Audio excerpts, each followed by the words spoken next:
All right, so we have Bardock's EZA incoming, as we found out just recently, but I actually want to go over some things that might make him better, some things that might happen to him during his EZA, what things they could change to make him a viable unit. He still is a viable unit in certain situations. I mean, he still hits hard.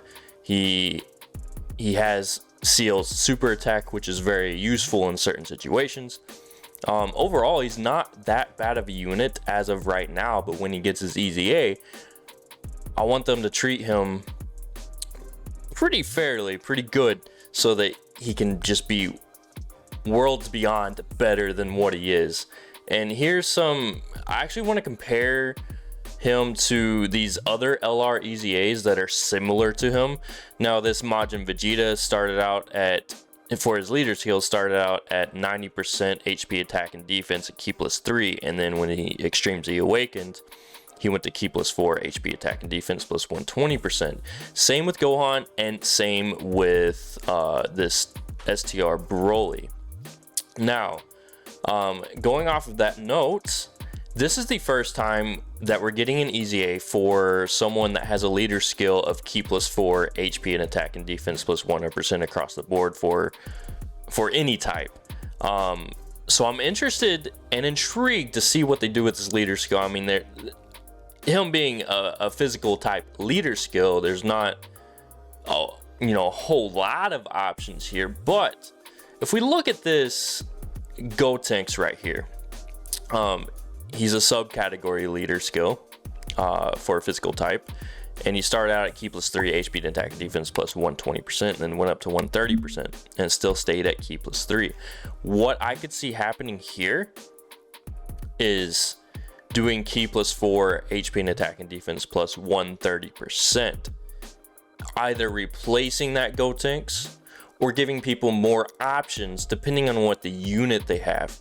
So I feel like with these EZAs in this game and how they're going about doing them as of right now in the current Dokkan meta, I feel like with these EZAs, they're just, obviously they're making old units better, but at the same time, I feel like the pattern that they're going for is giving people more options, just in case they don't have this unit or they don't have that unit.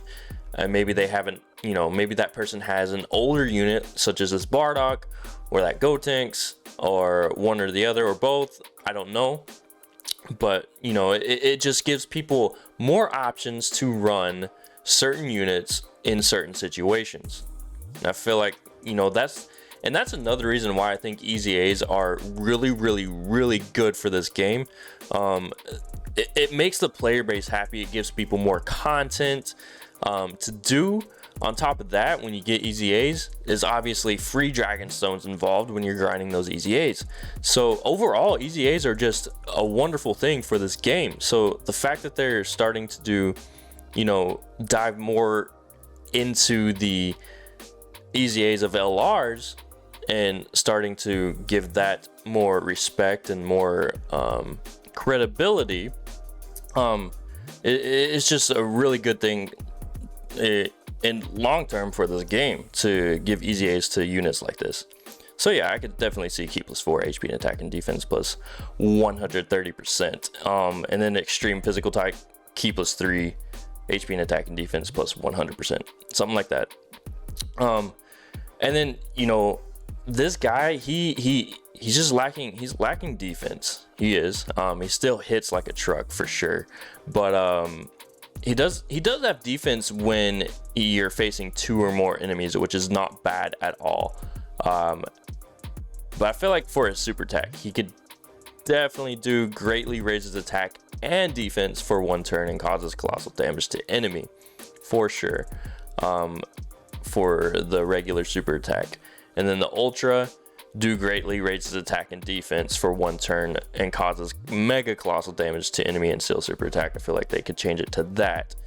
Definitely leave Seal's super attack, and in my experience, I'm getting his 18 key all the time. There's very rarely where I get the 12 key. I'm actually because of this passive skill, Ki +4 when facing only one enemy. I feel like they could take this restriction away and just do Ki +4 and tack it on to the beginning of the passive skill and make this attack and defense plus 100% or 130%, something like that. And then he has plus additional attack plus 30% when performing ultra super attack. Maybe change that to an additional attack plus 40%, and then defense plus 60% when facing 2 or more enemies. I feel like they could definitely keep that, maybe change this to 70% when facing 2 or more enemies. I don't know what else they could add to his passive skill, but I feel like if they changed those few things, he would definitely be more of a solid unit. He would actually be a really great unit, in my opinion, and a very viable option for, you know, for buffing low class warrior. Another option for pure Saiyans. Obviously pure Saiyans is not struggling right now. All out struggle is definitely needed for sure. He's definitely going to be buffing storied figures and connected hope. If we take a look at these real quick, let's take a look at low class warrior here.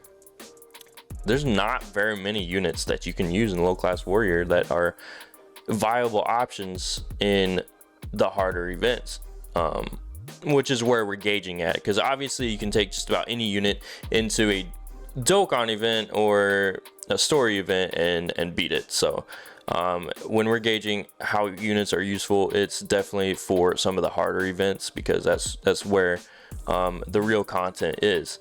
Obviously stories are content, but yeah, the harder events are definitely where the content's at. So yeah, there's not very many viable options. Now, you know, for Team Bardock, the Team Bardock units, the free-to-play ones, I feel like those could get an EZA pretty soon, probably during the 7th year anniversary, because I feel like the 7th year anniversary is going to be the Saiyan Saga, and since the Saiyan Saga is really focused on low class warriors, and you know, with Goku being a low class warrior and all that stuff, I feel like the free-to-play Team Bardock units could get an EZA at that time, but we'll have to wait and see. I digress. So we're gonna close this out.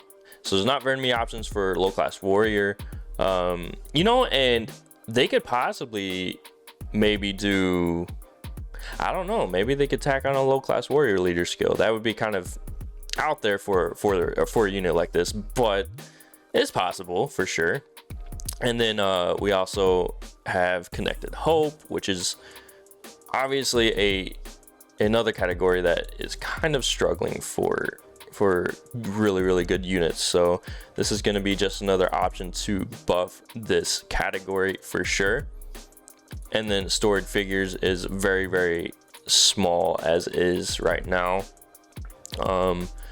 So yeah, as you can see here, I mean, they do have some okay, like he's okay, he's not the best unit. I mean, this Tapion after his EZA is just an absolutely incredible. He's an incredible tank.